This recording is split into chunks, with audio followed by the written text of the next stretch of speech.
يومكم جميل. وحشتوني.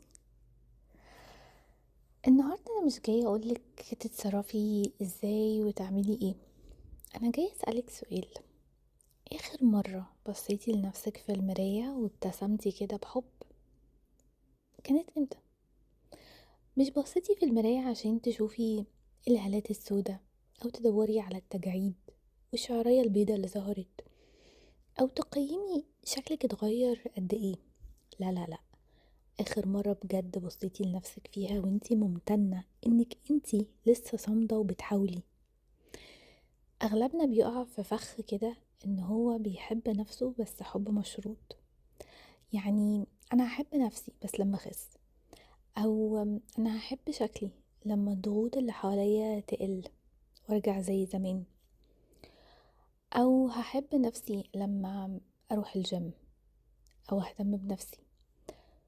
وبسبب ان احنا الوقت ضيق والمسؤوليات اللي حوالينا كتيرة جدا بقينا بنحس طول الوقت اننا مش راضيين عن النسخة اللي احنا شايفينها في المراية دلوقتي.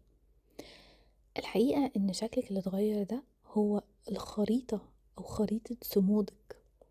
كل خط كل تعب هو الشاهد على الحب والعطاء والمجهود اللي انتي بذلتيه.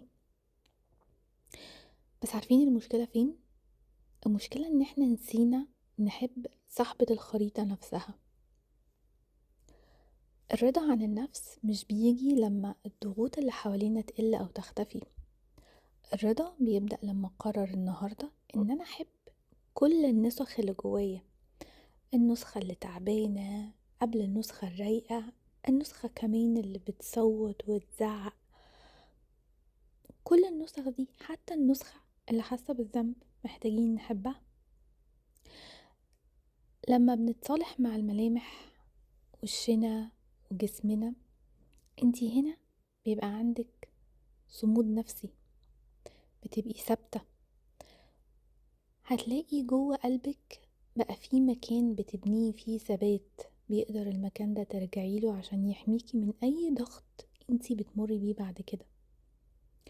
انتي محتاجة تحبي الشخصية اللي انتي عليها دلوقتي، لان الشخصية دي هي اللي شايلة البيت كله فوق كتافها. النهاردة هطلب منك تعملي حاجتين. اول حاجة عايزاكي تفتكري حاجة واحدة بس النهاردة او امبارح او حتى الاسبوع اللي فات اتصرفتي فيها صح جدا. ممكن مثلا تكوني قدرتي تبقي هادية وما تزعقيش اليوم كله، او اي تصرف انتي شايفة ان هو طلع منك صح وافتكريه. وهطلب منك ان انتي تشكري نفسك عليه وتقولي لها well done، برافو عليكي، برافو عليا ان انا قدرت اتصرف واعمل ده، برافو عليا ان انا قدرت اتصرف بالشكل المناسب. اشكري نفسك بجد وبصدق. الحاجة التانية اللي هطلبها منك، عايزاكي تقفي قدام المراية، بصي في عينيكي وقولي الجمل دي وانتي مصدقاها.